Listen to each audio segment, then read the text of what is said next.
কালারটা দেখো জাস্ট এখনো করবে নাকি এসছে আমাদের বাড়িতে। ও মা, জামাই আর মেয়ে চলে এসছে। তুই শাড়ি পরেছিস? নাইতে পরে আসবো। কি ধরনের পান্তা ভাত, হ্যাঁ ওইটাই তো কথা বলবো। সাথে মিলে যায় তাহলে সত্যি কথা হয় একদম একদম ঠিক কথা। বলে দে কতটা দিবি।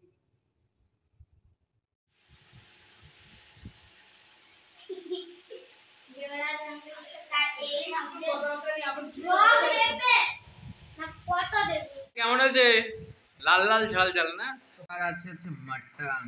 ওফ, নল্লির পিস।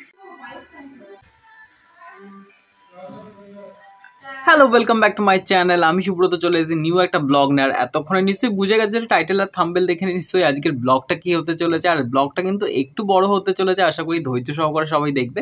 আর এতদিন জানি জামাই ষষ্ঠী অনেক দিন চলে গেছে, বাট এখন কেন ভিডিও আসে যেহেতু আমি সময় পাইনি আর আমার শরীরটা একটু খারাপ ছিল বলে, বাট একটু এডিট করতে লেট হয়ে গেল। আর আজকে আমাদের বাড়িতে প্রায় কে কে এসছে না এসছে সবাইকেই তোমাদের দেখিয়ে দেবো। আর জামাই ষষ্ঠী বলে কথা, তো চলো আজকে কি কি হতে চলেছে মেনু সব কিছু কি কি আয়োজন টুকটাক করলাম সবই দেখিয়ে দেবো। আর এখন চলো দেখিয়ে দিচ্ছি আমার মাকে। দেখতে পাচ্ছ এখানে কিন্তু এখন মা কিন্তু অলরেডি মাটন কষাচ্ছে। আর এই মাটনটা কিন্তু অলরেডি প্রায় 2 থেকে 3 জন রান্না করেছে, ঠিক আছে। যে মেন রান্না করেছে বাট সে কিন্তু এখন নেই, সে অলরেডি চলে গেছে। আর দেখো এদিকে মাটনের কালারটা জাস্ট কিরকম এসছে, পুরো লাল লাল একদম ঝাল ঝাল, দেখতে জাস্ট অসম, পুরো চূড়ান্ত লেভেলের। তো দেখে নিশ্চয়ই বুঝতে পারছো। তো এরপর চলো কি করবো না করবো সবই তোমাদের দেখো। ততক্ষণ মাটনটা কষানো হোক, যেহেতু আজকে টোটালটাই কিন্তু কড়াইতে হচ্ছে, কোনো প্রেশার কুকারে যাচ্ছে না। তো দেখতেই পাচ্ছ এদিকে অনেকক্ষণ ধরেই কষাচ্ছিল। প্লাস এরপর হচ্ছে দেখতে আলুগুলো কাটার, বাঙালির মেন হচ্ছে আলুই। আলু যদি মাটনে না পড়ে তাহলে ভাই টেস্ট কোথায় বলো। চলো এরপর কি হবে না হবে দেখিয়ে দিই তোমাদের। কে এসছে আমাদের বাড়িতে? ও মা, জামাই আর মেয়ে চলে এসছে। তুই শাড়ি পরেছিস? নাইতে পরে আসবো। কি ধরনের বাহ, আসো মোনা আমাদের জামাই চলে এসছে। হ্যালো, তোর সাথে আবার কিছু না কিছু হয়। যাও যা, আমি গেট দিয়ে দিচ্ছি, যা।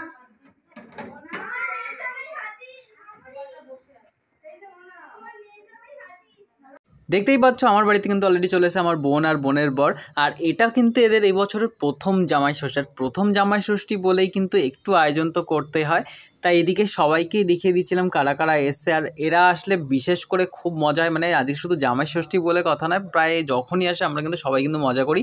এইদিকে আমার বোনের পেছনে একটু লাগছিলাম, আমার বোনের বরের পেছনে, মানে ওর নাম দেবরাজ, দেবরাজের পেছনে একটু লাগছিলাম। তো কি কি মজা করবো চলো তোমরা ততক্ষণ কিন্তু দেখতে করে দাও। রিয়াস একটু হাই করে দাও। একটাই বেরো, এটা সোনালি দি, সোনালি দি একটু হাই করে দাও। ঠিক আছে, না না পান্তা ভাত ওটা 5, ওটা ফেসবুকে অটোমেটিক করে দেয়। পান্তা ভাত, হ্যাঁ ওইটাই তো কথা বলবো।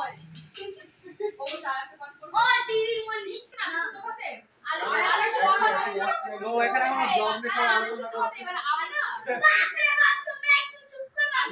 তো যাই হোক, ওরা কথা বলতে থাকুক, ঠিক আছে। এরপর হচ্ছে যেহেতু অনেকদিন পর সবাই মিলে আসছে, যে মজাটা হয় আমাদের আজকে সেই মজাটাকে জামাই ষষ্ঠী স্পেশাল মজা। বউরা যদি বউয়ের সাথে মিলে যায় তাহলে সত্যি কথা হয় একদম একদম ঠিক কথা, এটা একদম ঠিক। তো যাই হোক, এরপর আবার আমরা আসবো, কি কি করবো না করবো সবই দেখাবো তোমাদের। তার জন্য আমাদের ব্লগটা কন্টিনিউ করতে হবে। আসবে, এটা যাই হোক, দেখা যাক কত নাম্বার আসবে। হ্যালো গাইস, আমাদের দেখে নিয়ে পার্ট নাম্বার 16 তে, ঠিক আছে? একটু আটে মেরে নিই, তারপরে আবার আসছি। চলো। এখানে রয়েছে ডাল, এদিকে রয়েছে চিংড়ি, এটা কি করেছো? চিংড়ি মাছের ভাপা, চিংড়ি মাছের মালাইকারি। আর এখানে রয়েছে মাটন। কালারটা জাস্ট অসাম এসেছে। এখানে সব বাড়া হয়ে গেছে, জামাইকে খেতে দেওয়া হবে। আর এখানে দেখতেই পাচ্ছ জামাই কিন্তু অলরেডি বসে পড়েছে খেতে। আর আমার ভাই এখন তুলছে ফটো, মানে জামাইকে যেগুলো সাজিয়ে গুছিয়ে সুন্দর করে যত্ন সহকারে দেওয়া হয়েছে। আর আমাদের বাঙালদের মতো কিন্তু সেরকম কোনো পুজো আর্চা নেই, এই খাওয়া দাওয়ার মাধ্যমে আমরা আনন্দ খুঁজে পাই। আর এখানে আম, লিচু, মিষ্টি, 2 রকমের দই, পায়েস আর মাটন যেগুলো ছিল, তারপর হচ্ছে তোমার চিংড়ি মাছের মালাইকারি, ডাল, এগুলো সব কিছু দিয়ে জামাইকে সুন্দর করে সাজিয়ে দেওয়া। এবার জামাই খাওয়া দাওয়ার পরে কিন্তু আমরা টোটালি খেতে পারবো। তো এখানে আমরা গোল করে আগ্রহ সহ কিন্তু বসে আছি যে জামাই খাওয়া দাওয়ার পরেই কিন্তু আমরা অলরেডি সবাই মিলে খাওয়া দাওয়া করবো। ভোজন, রাত প্রায় অনেকটাই হয়ে গেছিলো। আর এদিকে জামাই একটা জিনিস করে, সেটা হচ্ছে ডাল আর হচ্ছে ঘি একসঙ্গে মেখে খেয়েছিল, ওর সঙ্গে আমি একটু ছোট্ট করে একটু খিল্লি করছিলাম। তো অলরেডি আমরা এইভাবেই মজা করি, যেহেতু সবাই যখন একসঙ্গে হই। তো এই জামাই ষষ্ঠীর মেন মাধ্যমটা হচ্ছে যাতে একসঙ্গে সবাই হয়ে একটু মজা হুল্লোড় আনন্দ করতে পারি। তো তো চলো কেমন লাগছে সেটা কিন্তু অবশ্যই জানাও, আর চলো খাওয়া দাওয়া তো চলতেই থাক।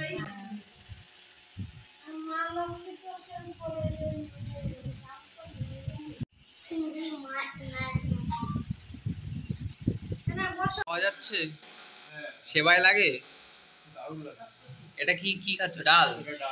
এটা কেমন ধরনের খাওয়া হলো? একবার চিংড়ি মাছ, একবার ডাল, ডাল দিয়ে ঘি দিয়ে মেখে। তো সবাই এখন বসে পড়েছে, সবাই একটু তাকিয়ে যাও।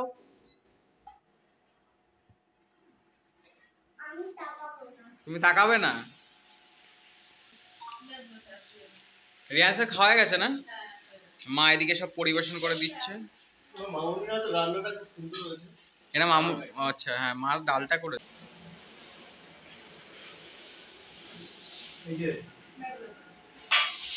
এবার হচ্ছে মাটন, তাই তো?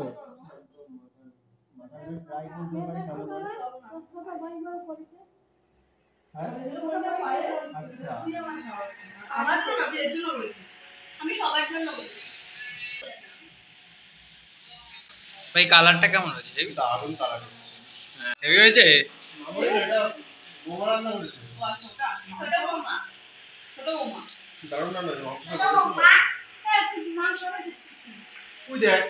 আজকে এক পিস ওখানে কাউকে দিবি না, তুই খাবি।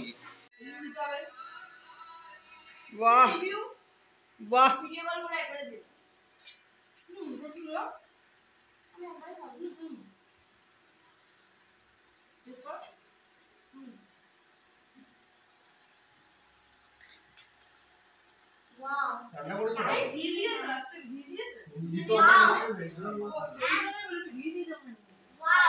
এই যে মাটন, এদিকে ডাল, এদিকে পায়েসও আছে। হ্যাঁ চিংড়িটা বা চিংড়িটা এই যে কিরে কেমন হয়েছে? মানে কালারটা কেমন হয়েছে? লাল লাল ঝাল ঝাল না? আলুটা দিয়ে মাখো। তুই বিয়ে বাড়ির ক্যামেরাম্যানের মতন হয়ে গেছিস। মুখে দিতে যাবো তখনই ক্যামেরাটা সামনের মধ্যে পড়ছে। কেমন হয়েছে? হেভি মাটনটা গলেছে?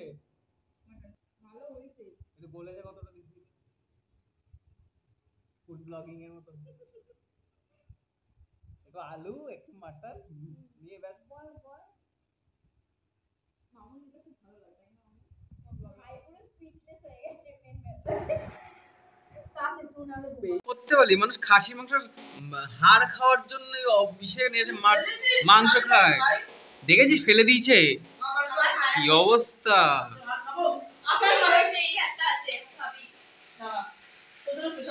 দেখো তোমরাও দেখো, দেখতে পেয়েছো মানুষ হাড় খাওয়ার জন্য পাগল। হ্যাঁ এগুলো ঠিক না ইনসাফি হলো ভাই। Thank you. জামাই ষষ্ঠী কেমন লাগছে? রান্না বান্না ঠিক আছে? আমাদের বাড়ি সে কেমন লাগছে? দেখতেই পাচ্ছ আমিও কিন্তু বসে পড়ি, যেহেতু আমারও প্রচণ্ড পরিমাণে খিদে পেয়ে গেছিলো। আর এখন ডাল দিয়ে সুন্দর করে মেখে নেওয়ার পর এই যে রয়েছে চিংড়ি মাছের মালাইকারি, এটা দিয়ে সুন্দর করে ভাতটা মেখে পুরো মুখে চালান করে দেবো। বাট তার আগে তো সুন্দর করে ভাতটা মাখতে হবে। আর সত্যি কথা বলতে গেলে আমার মায়ের হাতের রান্না সত্যি জাস্ট অসাধারণ। শুধু চিংড়ি মাছের মালাইকারি না, আর দেখতেই পাচ্ছ মুখে দেওয়ার পর জাস্ট অমৃত পুরো, মানে চিংড়ি মাছের মালাইকারিটা সত্যি খুব সুন্দর হয়েছে। আর এরপর হচ্ছে মাটন, আর আমার মা নল্লির পিস দিয়েছে, মানে ওফ জাস্ট ফাটাফাটি। দেখতে পাচ্ছ কালারটা জাস্ট অসাম এসছে। আর এই যে এখন নল্লির পিসটাও খাবো।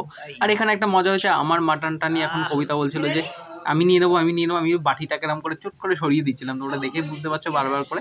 আর এইটা দিয়ে এখন হচ্ছে জাস্ট মাখবো, জাস্ট মেখে পুরো জাস্ট খাওয়া দাওয়া শুরু করবো। না মাটন না খেলে কি খেলে বস, বাঙালি মানে হচ্ছে মাটন, আর তার সঙ্গে যদি একটা থাকে আলু, ওফ লাল লাল ঝোল ঝোল। দেখতেই পাচ্ছ সুন্দর করে এখন ভাতটাকে আলু দিয়ে ভালো করে মাখবো, চুট করে মুখের মধ্যে পুড়ে দেবো। জাস্ট অসাম লাগছে দেখতে কালারটা। চলো আমি তখন ভাতটা মেখে নিই, তারপরে খাওয়া দাওয়ার সময় আবার আসছি। চলো এবার আমি তোমাদের একটু ফুড ব্লগাররা যেমন করে রিভিউ দেয় মাটন নিয়ে, চলো আমি এই যে হাতের মধ্যে একটু মাটনটা একটু প্রেস করে দেখছিলাম কতটা গলেছে মাটনটা। যেহেতু এটা পুরোটাই কড়াইতে কষানো হয়েছে সেই কারণের জন্য একটু শক্ত আর অর্ধেকটাই নরম, বেশিরভাগটাই নরম ছিল। আর একদম যদি পুরো নরম হয়ে যায় সেটা কিন্তু মজা লাগে না খেতে। আর এই যে মুখে দেওয়ার পর জাস্ট আমি অমৃত আর চরম সুখ খুঁজে পেলাম মাটনের উপরে। আর এই যে নল্লির পিসটা বারবার করে একদম পাতার মধ্যে ঠুকছিলাম যাতে মধ্যে জুসটা বেরিয়ে আসে, এরপর মুখে টুক করে টান মারবো, জাস্ট আরও একটু সুখ খুঁজে পাবো। তো আমার ভিডিওটা কারা কারা দেখছে সেটা কিন্তু অবশ্যই জানাতে ভুলো না। আর যারা নিউ আছে কোনো সাবস্ক্রাইব করুন, অবশ্যই প্লিজ সাবস্ক্রাইব করে দিও, এইভাবে পাশে থেকো। তো চল আজকের মতো গুড নাইট, টাটা।